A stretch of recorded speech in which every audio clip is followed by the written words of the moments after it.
The alchemist, इसे लिखा है पाउलो कोएल्हो ने। ये किताब आपको सिर्फ अपने ख्वाबों को पूरा करना नहीं बताती, ये बताती है ख्वाबों को पूरा करने के लिए एक जर्नी है, एक रास्ता जिस पे आपको चलना पड़ेगा। और वो रास्ता बहुत मुश्किल है, लेकिन इस मुश्किल रास्ते पे जो रुकता नहीं ना, एल्केमिस्ट वही है। इस चैनल को सब्सक्राइब कर लीजिए। बहुत प्यार से किताबें यहाँ पे पढ़ी जाती हैं और बहुत डिटेल में शेयर की जाती हैं, इसलिए सब्सक्राइब कर लीजिए और बेल आइकन हिट कर दीजिएगा ऑप्शंस में ऑल, ताकि नई वीडियोस की नोटिफिकेशंस आपको आ जाए। Let's start. Hello everybody, welcome to Himachal Wire. Himachal Wire में आप सभी का बहुत बहुत स्वागत है। आज एक क्लासिक की बारी है, द एल्केमिस्ट। बहुत सारे लोगों ने ये पढ़ी होगी। मैंने ना इसे स्कूल में पढ़ा था। कुछ बुक्स होती है ना जो आपके पास खुद से आती है कि मुझे पढ़ो, बस वैसा ही हो गया।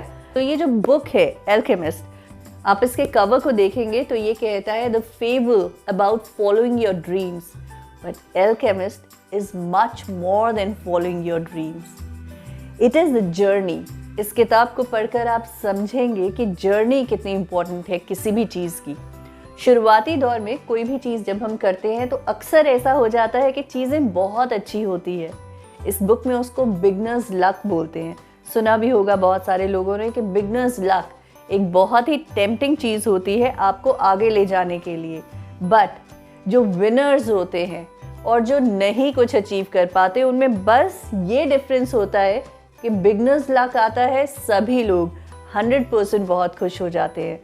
पर बिगनर्स लक जब ख़त्म होता है, वो टेन्योर आपका गोल्डन टाइम, और आगे वक्त आता है मेहनत करने का, तो इंसान सोचता है कि शायद ये ठीक नहीं है, इतना ही होना था। आगे बहुत अनसर्टनिटीज़ हैं। वो इंसान जो उन अनसर्टनिटीज़ वाले टाइम में आगे चलता रहता है, रिस्क ले लेता है, विनर वही है। किताब पे अगर आप ध्यान देंगे तो आप समझेंगे कि जो राइटर है उन्होंने किताब के आखिर तक लड़के को द बॉय करके मेंशन किया है, एल्केमिस्ट नहीं। एल्केमिस्ट उसे आखिर में बोला है। इस किताब में एल्केमिस्ट वो है जो नाकामियों के बाद अपने ख्वाब को पूरा करने के लिए चलता जाए, जो सपना उसने देखा है उसे हकीकत बनाने के लिए चलता जाए। बार बार ये बताया गया है कि ये समझ के चलिए, अपने सपने को पूरा करने की राह आसान नहीं होगी। छोटी छोटी बातें हैं जो इस कहानी में आपको ऑब्जर्व करनी चाहिए। शुरुआत में ही ये बताते हैं कि ये जो लड़का है वो एक गरीब परिवार से है। गरीब परिवार से होने का मतलब ये नहीं कि सपने ना देखे जाएं, वो सपने देखता है और उनको पूरा करने का सोचता है। ये लड़का काफ़ी होशियार है, 16 साल की उम्र तक पढ़ा है, किताबों का शौक़ रखता है, और इसके परिवार वालों को ये लगता है कि ये शायद पंडित, प्रीस्ट बनेगा। अगर वो चाहे तो प्रीस्ट बनना उसके लिए बिल्कुल मुश्किल नहीं है। लेकिन ये जो लड़का है ये दुनिया घूमना चाहता है, जानना चाहता है कि नई जगहें कैसी होती हैं, जानना चाहता है कि लोग अलग अलग जगह पर कैसे रहते हैं। ये गरीब लोग हैं तो उसके पिता उसे कहते हैं कि हम लोग नहीं घूम सकते, हाँ जो बकरवाल है, शेपर्ड्स हैं, वो घूमते हैं हम लोगों में, वो ही अफोर्ड कर पाते हैं घूमना। तो ये लड़का बकरवाल बन जाता है, शेपर्ड। ये उसका पहला कदम था अपनी मंजिल की ओर चलने के लिए। किताबों की मल्टीटास्किंग करता है, ये आप इस सेंटेंस से समझेंगे कि अपनी बकरियों के साथ एक जगह पहुंचता है, वहाँ पे अपनी किताब पर सर रखकर सो रहा होता है, तो कहता है कि अगली बार मैं एक मोटी किताब रखूँगा अपने पास, वो एक तकिया भी अच्छा बनती है और ज़्यादा समय उसको पढ़ भी सकते हैं। तो ये एक बंद दिमाग लड़का नहीं है जो सिर्फ एक ही काम करना चाहता है, ये दुनिया देखने निकला है, समझने निकला है। एक और इसकी ऑब्जर्वेशन है, इस लड़के के पास बकरियां हैं, किताब है, एक बोतल है जिसमें ये वाइन भरता है, और एक जैकेट है। अब ये जो जैकेट है ना, ये दिन में इसके किसी काम नहीं आती क्योंकि बहुत गर्मी होती है। तो ये कहता है पूरे दिन इसका बोझ उठाता हूँ, लेकिन ये बोझ अच्छा लगता है जब शाम होती है, रात ढलती है, तो इस जैकेट को पहनकर कैसे सुबह हो जाती है पता ही नहीं चलता। इससे ये समझने वाली बात है कि कुछ चीज़ें आपकी ज़िंदगी में उस वक्त आपको बेफजूल लगेगी, लग सकता है कि अभी मुझे उस चीज़ की ज़रूरत नहीं है, और अक्सर लोग वो चीज़ फेंक देते हैं, अपनी ज़िंदगी से निकाल देते हैं, छोड़ देते हैं। लेकिन ऐसे मौके आएंगे जब वो चीज़ आपके लिए सबसे ज़्यादा ज़रूरी होगी। तो कुछ चीज़ों का बोझ उठा लेना ज़रूरी है, अच्छा है। ये लड़का नेचर से बहुत इन सिंक है, ओमन समझता है। इसका ये मानना है कि जो बकरियां हैं जिनके साथ ये काफ़ी टाइम रहा, अपनी जर्नी पर आगे निकलने से पहले वो सारी बातें समझती है कि यहाँ पे पानी हो सकता है, या फिर जो ये खास पक्षी है जो इस वक्त नज़र आ रहा है, इसका मतलब कि आसपास सांप है या कोई खतरा है। अगर भगवान बकरियों को इतने अच्छे से चला सकता है तो हम तो इंसान हैं। अपनी जर्नी पर निकलते हुए उसे एक किंग मिलता है जो उसको मोटिवेट करता है कि तुम आगे जाओ, अपने सपने को पूरा करो। ये एक सपना है जो उसे बार बार आता है कि इजिप्ट के पिरामिड्स के पास खजाना दबा हुआ है। ये उससे बहुत दूर है इजिप्ट से, एंडलूसिया में ये रहता है। इजिप्ट के पिरामिड्स के लिए अफ्रीका जाएगा ये, फिर पूरा डेजर्ट क्रॉस करेगा, फिर वहाँ पहुँचेगा। बीच में ओएसिस भी आती हैं। ओएसिस जो एक हरियाली वाली जगह होती है डेजर्ट के बीच में। अपनी शुरुआती जर्नी में से एक लड़की से प्यार हो जाता है, उससे थोड़ी बातें करता है। ये लड़की एक बिजनेसमैन की बेटी है जो भेड़ों की ऊन खरीदते हैं उसकी। ये जो शेपर्ड्स होते हैं वो पैसे कमाने के लिए अपनी भेड़ों की ऊन बेचते हैं रास्ते में। उस दौरान इस लड़की से उसकी मुलाकात होती है, लेकिन राजा जो इसे मिलता है वो बताता है कि तुम्हारी जो जर्नी है ये अभी शुरू हुई है, रास्ता बस अभी शुरू हुआ है, तुम्हें तो बहुत दूर पहुंचना है। अपने सपने का मतलब जानने के लिए ये एक जिप्सी सपनों का मतलब समझाने वाली औरत से भी मिलता है। वो औरत इसे ज़्यादा कुछ तो नहीं बताती, बस ये कहती है कि इजिप्ट में पिरामिड्स के पास खजाना मिलेगा तुम्हें, तुम जाओ। लेकिन वो औरत इससे पैसे नहीं लेती, कहती है जो खजाना तुम्हें मिलेगा उसका 10% मुझे दे देना। कोई बहुत ज़बरदस्त इंटरप्रिटेशन नहीं थी ड्रीम की, वही बताया जो सपने में वो देख रहा था। लेकिन उसने कहा चलो, पैसे तो नहीं लिए, जो मिलेगा उसका 10% देना है। अब मैं वहाँ जाऊँ ना जाऊँ उसके ऊपर डिपेंड है कि फ़ीस देनी है कि नहीं। लेकिन जो राजा उसे मिलता है, ये राजा भी बहुत अलग है। जब उसे मिलता है तो उसने आम कपड़े पहने होते हैं। कहता है कि मैं सालोमन का राजा हूँ, लेकिन ये जो लड़का है वो कहता है राजा ऐसे होते हैं क्या। फिर वो उसे समझाता है कि मुझे घूमने का बहुत शौक है, मुझे लोग पहचाने ना, इसलिए इन कपड़ों में रहता हूँ। ये राजा उसे बहुत मोटिवेट करता है। 2 पत्थर भी उसे देता है, कहता है कि ये पत्थर तुम्हें गाइड करेंगे। वो राजा उसे समझाता है कि जो चीज़ तुम्हें अभी तक मिली नहीं उसको अगर लोगों में बांटते फिरोगे तो उस चीज़ तक पहुँचने की तमन्ना ही ख़त्म हो जाएगी। वो उससे भेड़े लेता है, पैसे देता है और ये अफ्रीका निकल जाता है। अफ्रीका की जर्नी अपने आप में बहुत खूबसूरत है। वहाँ इसे ये समझ आती है कि किसी भी जगह पे उस जगह की भाषा नहीं आना आपको रोक नहीं सकती। एक यूनिवर्सल लैंग्वेज होती है, एक साइन लैंग्वेज होती है, एक कनेक्ट होता है जिससे आप किसी को कुछ भी समझा सकते हैं। हालांकि अफ्रीका उसको बहुत अच्छे से वेलकम नहीं करता, उसके पैसे पहले चुरा लिए जाते हैं। लेकिन आगे उसे एक ऐसा आदमी मिलता है, क्रिस्टल शॉप ओनर, जो मन का एक बहुत अच्छा आदमी होता है और इस कहानी का एक बहुत स्ट्रॉन्ग कैरेक्टर है। ये वो कैरेक्टर है जो आपको समझाता है कि बहुत सारे लोग ऐसे होते हैं जो सपना देखते हैं, जिनका एक मकसद होता है ज़िंदगी में, लेकिन वो अपने आसपास की चीज़ों को देखकर इतना थक जाते हैं, इतना हार जाते हैं या फिर इतने कंफर्टेबल हो जाते हैं कि वो अपने मकसद को ही छोड़ देते हैं। जानते हैं कि उस चीज़ को पूरा करेंगे तो ज़िंदगी में एक अलग रुतबा, एक अलग खुशी हो जाएगी, लेकिन वो जो जर्नी है उस चीज़ तक पहुंचने की, उस जर्नी को वो शुरू करना ही नहीं चाहते।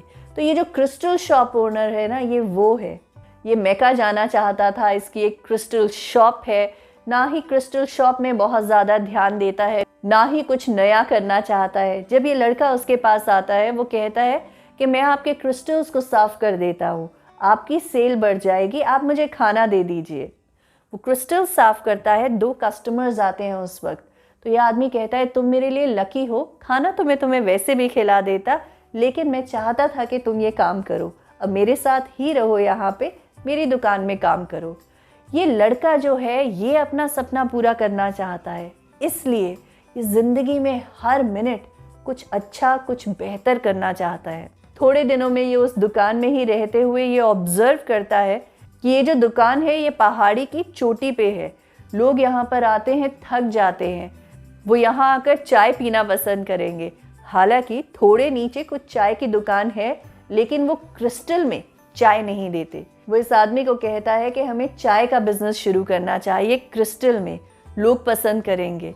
इससे पहले वो एक और एक्सपेरिमेंट करता है कि क्रिस्टल्स जो हैं उनके लिए वो शोकेस लगाना चाहता है दुकान के बाहर, ताकि सब लोग उसको दूर से देखें और सेल बढ़ जाए। वो एक्सपेरिमेंट भी बहुत अच्छा रहा था, इसलिए चाय के एक्सपेरिमेंट के लिए भी जो दुकान का ओनर है उसे मना नहीं करता।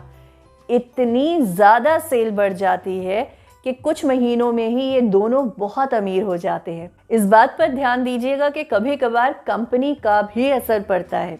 अब देखिए, ये लड़का तो अपने घर से निकला था, अपने माँ बाप को छोड़कर, अपनी बकरियों को बेचकर आगे निकला था अपने सपने को पूरा करने के लिए। तो किताब के इस हिस्से में एनर्जीज रब हो गई हैं। जो एडवेंचरस पार्ट है इस किताब का वो अब शुरू होता है। रेगिस्तान आता है, ट्राइब्स की वॉर होती है। ये जो लड़का है उस जंग को भी बचाता है। ये जो लड़का है खुद को हवा में भी तब्दील करता है। उसके लिए आप किताब पढ़िएगा। इस लड़के को एक बार फिर मोहब्बत होती है फातिमा से, जिससे वो शादी भी करता है बाद में। यहाँ पे मोहब्बत को भी बहुत प्यारा समझाया गया है। ये जो लड़की है फातिमा, ये ओएसिस में रहती है, रेगिस्तान में। अब इस लड़के को मोहब्बत हो गई है, ये फातिमा के पास ही रह जाना चाहता है, बहुत अच्छा कर रहा है ज़िंदगी में। ऐसी कुछ प्रेडिक्शंस की है कि ओएसिस वालों ने इसे बहुत पैसे दिए हैं और अपने पास ही रुक जाने के लिए कहा है। सब कुछ है इसके पास, लेकिन फातिमा इससे कहती है, मैं रेगिस्तान में पली बड़ी हुई हूँ, मुझे आदत है अपने पार्टनर के इंतज़ार की। मैंने अपनी माँ को और बाकी सबको यही करते हुए देखा है। बहुत लोग वापस नहीं आते, लेकिन मेरे पिता वापस आए थे और हमेशा उसके बाद आते रहे हैं। अगर तुम मुझसे प्यार करते हो, मैं तुम्हारी ज़िंदगी में ज़रूरी हूँ, तो तुम वापस ज़रूर आओगे। अपने सपने को छोड़कर मेरे पास मत रुको, अपना सपना हासिल कर आओ, फिर ही ये मोहब्बत है। ये लड़का अभी तक एल्केमिस्ट नहीं है। अपनी डेजर्ट रेगिस्तान की जर्नी में इसे एक एल्केमिस्ट मिलता है। वो इसे ऑलमोस्ट पिरामिड्स के पास तक लेके जाता है। ये जो एल्केमिस्ट है ना, उसके बारे में कहा जाता है कि वो सोना बना सकता है। उसके पास एक ऐसा लिक्विड है जिसको पीने से कभी कोई बीमारी नहीं होगी। लेकिन एक बहुत प्यारे इंस्टेंस के साथ इस किताब में एक बात बताई गई है। एक सिचुएशन में फंस जाते हैं ये लोग, चोर आ जाते हैं। तो वो एल्केमिस्ट से पूछते हैं कि क्या है तुम्हारे पास। वो कहता है, मेरे पास ना एक ऐसी चीज़ है जिससे मैं सोना बना सकता हूँ, और ऐसी दवाई जिसे पी लो ना कभी कोई बीमार नहीं होगा। वो जो चोर हैं वो ज़ोर ज़ोर से हंसते हैं और कहते हैं, पागल हो तुम, जाओ यहाँ से। तो एल्केमिस्ट यहाँ पे इस लड़के को बताता है कि जब आप कुछ अलग करते हो ना, बहुत उम्दा, बहुत बेहतरीन, तो 90% लोग तो आप पर विश्वास ही नहीं करते कि क्या पागलों की तरह बातें कर रहे हो। उसका भी अपना ही मज़ा है। और एल्केमिस्ट एक बहुत ज़रूरी बात इस लड़के को बताता है। कहता है, जब वो फातिमा के साथ रुकना चाहता है ना, तब कहता है कि आज तुम यहाँ रुक जाओगे, तुम्हारे पास बहुत पैसे हैं, 1 साल तुम दोनों का बहुत अच्छा निकलेगा। फातिमा एक बहुत अच्छी लड़की है और तुम उसे बहुत प्यार करते हो। दूसरे साल तुम्हें थोड़ा थोड़ा याद आने लगेगा कि एक सपना था जिसे मैं पूरा करना चाहता था। कुदरत तब भी तुम्हें इशारे दे रही होगी कि इस तरह आगे बढ़ो, लेकिन तुम उस पर ध्यान नहीं दोगे। तीसरे साल तुम्हारा मन मायूस होता जाएगा और वो इशारे कुदरत के आने बंद हो जाएंगे। चौथे साल में क्योंकि तुम खुश नहीं हो, तुम फातिमा को भी वो खुशी नहीं दे पाओगे और तुम्हारी ज़िंदगी मायूस हो जाएगी। वो इशारे अब तक बंद हो चुके होंगे। तुम सोचोगे कि अपने ख्वाब को हासिल कर लिया होता तो क्या मज़ा था, और तुम्हें ये समझ आएगा कि जिस प्यार को बचाने के लिए तुम्हें रुकना पड़ा, ये असली प्यार नहीं था। इसलिए आगे बढ़ो। अगर ये असली प्यार है तो ये तुम्हारे लिए है। अपने ख्वाब को पूरा करने के बाद फातिमा के पास आ जाना और ज़िंदगी बहुत खुशहाल बिताना। तुम्हारा आज का रुक जाने का फैसला तुम्हारी ज़िंदगी को बदल देगा हमेशा के लिए। बहुत सारे लोगों को ज़िंदगी में चीज़ें अधूरी छोड़ देने का भी नशा होता है, लेकिन यकीन मानिए जब बहुत मुश्किलों के बाद ख्वाब पूरे होते हैं ना, उसका जो ज़हनी नशा है उस चीज़ का कोई मुकाबला नहीं। तो रेगिस्तान का बहुत मुश्किल सफ़र करता हुआ ये लड़का पिरामिड्स के पास पहुंचता है।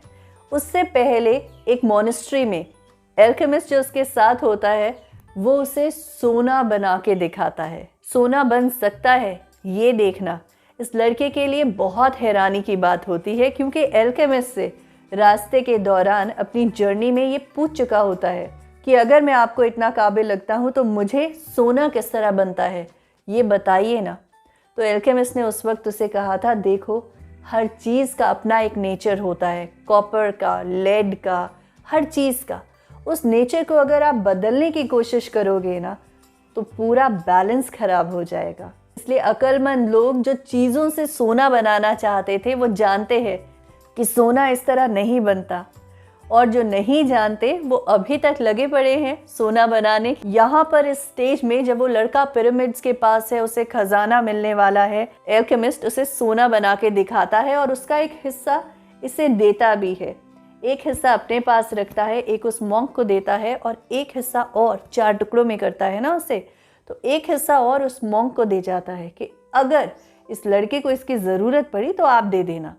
लड़का कहता है, मैं तो खजाना लेने जा रहा हूँ, आप मुझे ये क्यों दे रहे हैं। यहाँ पर एल्केमिस्ट उसे कहता है कि देखो 2 बार तुमसे तुम्हारा सोना, तुम्हारा खजाना चोरी कर लिया गया है, ले लिया गया है। एक बार किसी के साथ कोई चीज़ होती है ना तो उम्मीद होती है कि दूसरी बार नहीं होगा, लेकिन 2 बार जब किसी के साथ कोई चीज़ हो जाती है तो पूरी गारंटी होती है कि तीसरी बार फिर वो गलती होगी, फिर से वो होगा। इसलिए मैं ये रख छोड़ रहा हूँ, अगर तुम्हें ज़रूरत होगी तो तुम ले लेना। जब वो पिरामिड्स के पास जाता है उसको सपने में ये बताया गया होता है कि जहाँ आंसू गिरेंगे वहीं खोदना, उधर ही खजाना मिलेगा। तो वो खोद रहा होता है, कुछ नहीं मिलता है। इतने में चोर आ जाते हैं, उसका बैग खंगालते हैं, जो सोने का पीस होता है वो ले लेते हैं, फिर उसे बहुत मारते हैं। कहते हैं कि इसे मारो, इससे पूछो, इसके पास ज़रूर और कुछ होगा। तो होता तो कुछ भी नहीं है, लेकिन उसको एल्केमिस्ट की एक बात याद आती है, अपने पास चीज़ें संजो के रखना उसमें तब तक ही समझदारी है जब तक आप जिंदा रह सकते हो। अगर आपको कोई मारने वाला है तो आप अपनी चीज़ें संजो के रखें और अपनी जान दे दें, इसमें अक्लमंदी नहीं है। तो ये लड़का ज़ोर से चिल्लाता है और कहता है, यहाँ पे खजाना है, मैं उसे खोद रहा हूँ, जब खजाना मिल जाएगा तो तुम भी ले लेना।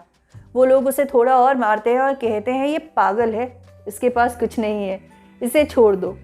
उन्हीं में एक चोर होता है, वो कहता है, तुम्हें सपना आया था ये तुम कह रहे हो, तुम्हारा दिमाग तो नहीं खराब हो गया?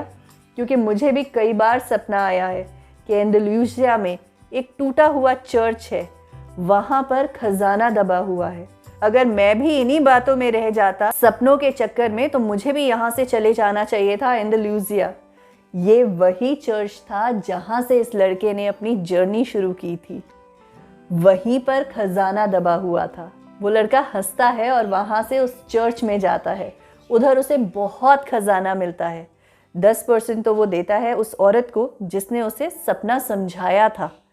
फिर वो अपनी फातिमा के पास चला जाता है और खुशहाल रहता है, तो उसका सपना पूरा हो जाता है। लेकिन आप एल्केमिस्ट को बस इतना मत समझिएगा कि ये सपनों को पूरा करना ये सिखाती है किताब। सपनों को पूरा करने में बहुत मुश्किलें आएंगी, लेकिन आपको रुकना नहीं है। और इन मुश्किलों से जब आप आगे बढ़ते हैं और किसी चीज़ को हासिल करते हैं ना, खुशी उसी में है, ये समझाती है ये किताब। Thank you so much for watching Himachal Wire. Please subscribe to this channel. Hit the bell icon. जब आप ऐसा करते हैं तो ऑप्शंस आती हैं, उसमें ऑल को प्रेस कर दीजिएगा। नई वीडियोस की आपको नोटिफिकेशन आ जाएगी। Thank you so much. Take care of yourself. Mask ज़रूर पहन के रखें। Till next time. Bye bye.